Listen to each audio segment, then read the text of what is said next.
Humanity.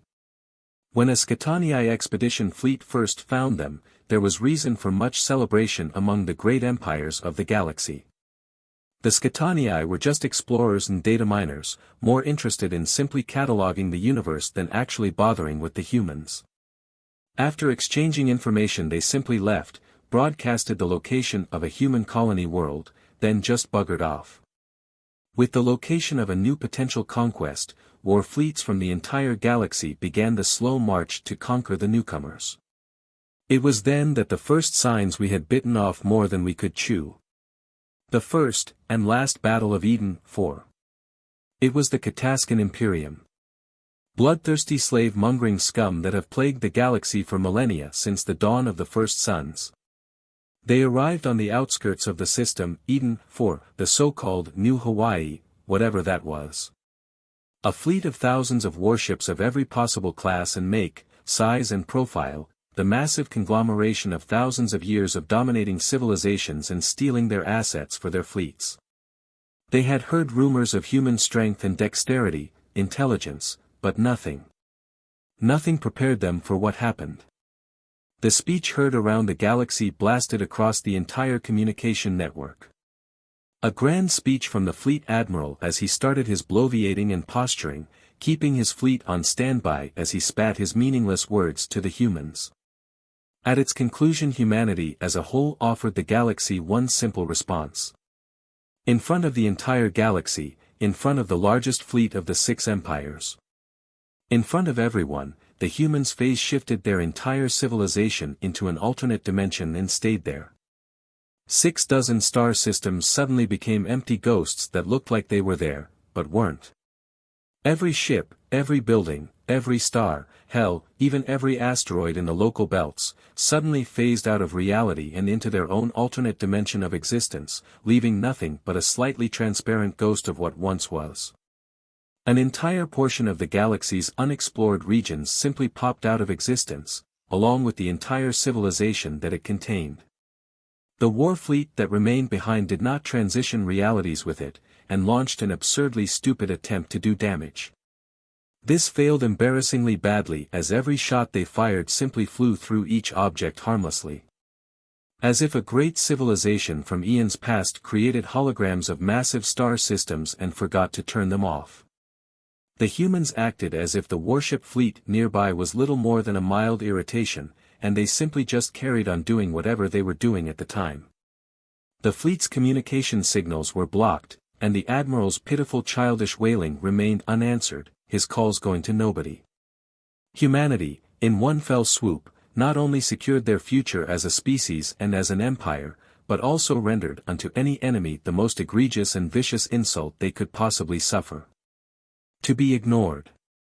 The rest of the galaxy saw this as a direct challenge. They all launched attacks. All of them ended the same way. Any disruptor technology they attempted was nothing but a waste of time. Any missile launched simply flew by or did not fire at all owing to the fact its intended target could not be found. They even attempted their own phase shift. That also failed. They phased into the wrong universe. Humanity was able to hijack their phase shift systems and phase the ships out of existence completely, leaving the crew floating dead in space. After that, numerous attempts were made. All were simply ignored. Doomsday devices and superweapons became effectively worthless. The greatest powers in the galaxy became little more than laughingstocks because of their inability to put down a minor civilization 10 times smaller than their own vassals. Humanity had the smallest ships, the weakest weapons, and the fewest systems. They took down entire empires by simply developing the means to ignore them. All previous conventions of war were rendered useless in the span of about 2 minutes. The armies they assembled had nowhere to land. The ships they built had nothing to shoot. Empires came into human systems and set up remote outposts to taunt the humans there. The humans simply ignored them, making all efforts as worthless as the people who created them. Humanity took no steps to kick them out or even retaliate. They just ignored them. It has been 10 years since the last time anyone has tried to do anything about them. Humanity has since claimed a further 60 systems in their local sector, stopping only when reaching borders. They would warp in with their fleets, phase the entire system out, then carry on as if nothing happened. They were building an entire civilization on our doorstep, right in front of us in their very own pocket dimension. And there was sweet bugger all anyone could do about it. Angry words are exchanged when they get close to a border. They block the comms and bugger off or carry on as normal. They never encroach on territory and clearly mark their own borders. They do not engage with any traders, and do not answer random radio communications. They simply ignore everything around them. But that ends today. Today, I, Thrax Rantar, merchant of the Serenai Imperium, will bridge that gap. I have been observing humans for some time now. Trying to understand them. I found a weakness. I traveled for weeks, warping through every system known to us until finally happening upon the original world. New Hawaii, as they called it, is now a bustling tourism hub. The place that started it all.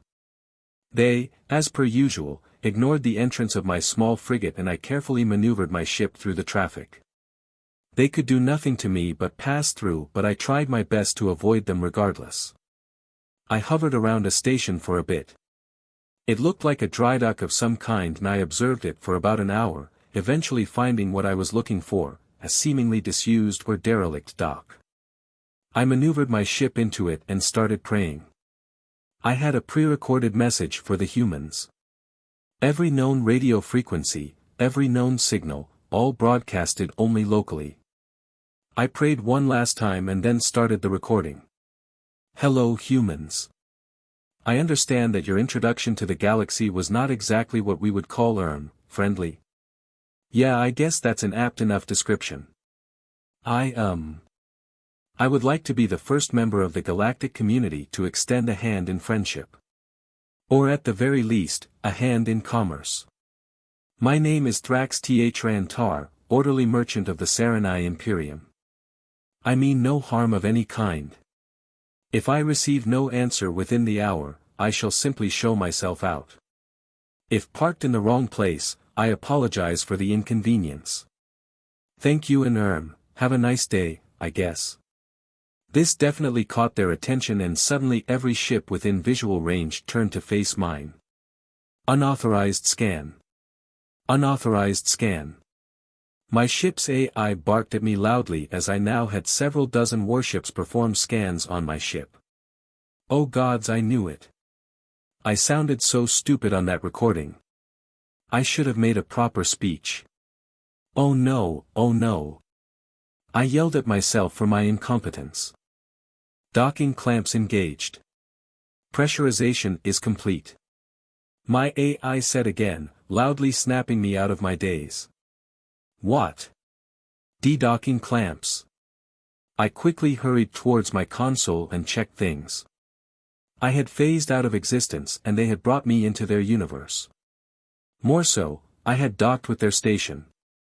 Before I could do anything further, I heard a polite banging on my airlock door. Hello? Anybody home? See coming. Please hold on. I yelled out and scurried from my seat. I quickly staggered over to the door and equalized pressure between the doors and opened it. 3 humans, a large tall dark-skinned one, 2 armor-clad ones behind him, and several pairs of eyes hiding from the other end of the passageway. Oh. Hello. I was a bit scared but I blurted out a greeting nonetheless. A blue space elf? The tall dark one said. Son of a bitch. The one on the left said, then handed some sort of item begrudgingly to the other one. What was? Never mind. Welcome to my shop. Let me show you the merchandise. I stepped back, allowing these oddly adorable creatures through. Their heavy footsteps echoed through the hallway as I showed them to the cargo hold. So what kind of stuff do you have exactly? One of them asked. Oh. I had no idea what to bring exactly. You didn't exactly join the market, so I brought some souvenir stuff, local crafts, musical instruments and other things like that. Simple stuff.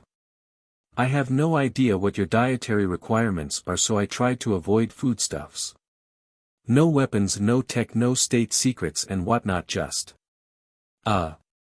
tourist-wise stuff, I guess. I explained as I got to the cargo bay doors and walked inside. The humans followed and allowed me to put the lights on so we could actually see. One of the humans vocalized a sharp whistling noise and broke formation to go look at an instrument nearby. Huh. Looks like a fancy version of a harpsichord, he said, gingerly pressing one of the keys. That is called a saroniki. We usually use it for musical performances or such things. Let me just unfold it properly. I approached and carefully unfolded the intricate device, flipping covers and twisting gears until it was open. It looks like a combination of an accordion, piano, and a harp. The tall dark one spoke idly. Please excuse me, the muse is restless, he suddenly said, and stood in front of it. He tried to make some kind of song. Or something. He seemingly pressed some random keys on the instrument, creating a god-awful noise a few times, then attempted a melody. I tried to keep my face as straight and salesmanlike as possible, but his childish instrument butchering grated on me. Okay then, ladies and gentlemen, Bohemian Rhapsody. Still standing, he began the strangest but most entertaining song I had ever heard. Strange stops mid-chord, odd riffs and peculiar notes. He was quickly gaining a hold on the instrument, and by the time the song he was playing was over, he had almost mastered the instrument. He very clearly had experience with similar devices. When he finished some minutes later, the 2 guards and several humans nearby that had filtered in gave him a round of applause. That sound is DYUM crisp. That's the shit right there. MMH. Haven't had a sound that clean since my days in the theater, he exclaimed happily. She's complicated though. Bit feisty. Takes some getting used to. I need that thing. What you want for it? I shook my head and smiled in surprise. I don't know, I could go for some instruments of yours in trade, or I take gold bullion. Gold is still a decent trade medium these days. I can take that. Probably have to figure something out, but that will do for now, I guess. My nervousness was more than apparent, but they seemed unfazed. One of them spoke up. Let me see. More instruments. He looked around, opening covers and boxes. No guitar. Want one? Guitar. What's a guitar? I asked, curious. This, he said, holding up the odd wooden thing he was carrying. He moved it around and held it gently, then began to play a song on it. The sound of that immediately caught my ears. The Cass and I would love that thing. Oh. Oh my. That sound. Let me think, Is it okay to ask for, 2 or 3 of those in exchange for the saroniki? I asked politely as I could. Yeah, sure. We have a music shop on the dock, I can go get some stuff you can try out. He smiled with a spark in his eye. I have a better idea. The tall dark one said. Welcome to New Hawaii Tourist Center. If you will please follow me, I will help you organize your merchant's license. Then, we can make a proper deal and figure out a proper trade system. My face lit up with excitement. This was more than I was hoping for. Yes. Yes, I would love that. Thank you. Fantastic. Please follow me, he said, waving everyone away from my ship for now. I followed with a happy step, and all the humans that had wandered in were ushered out of my ship, 2 guardsmen protecting the entryway for me. We strutted away and headed for something called a trade office. I however had one question. May I ask something? Sure. What's up? He replied calmly. After all that has thus far happened, why are you so, friendly? I asked as politely as I could. You asked politely. It's not that hard to understand. Up to this point we had angry words, nasty proclamations and warlords using our space to measure their dicks. We were always interested in trade and friendship, hell, even sharing tech. All we ever wanted was to not be alone in the universe, but we had to suffer an entire galaxy made of empire-hungry dickheads. He explained with an annoyed tone. So, to break your animosity all I had to do was be polite? I asked with genuine confusion. Yup. Please and thank you will get you a lot of places with humans. Make a note of that. He said, closing one eye cheekily. Here you are, the Commerce Guild's trade office. It won't take that long and I have made sure to secure your ship from prying eyes. I will see to it we have some equally interesting merchandise available for trade and secure some bullion just in case. He said with a smile. Thank you. Looking forward to it. I replied with enthusiasm and walked into the door.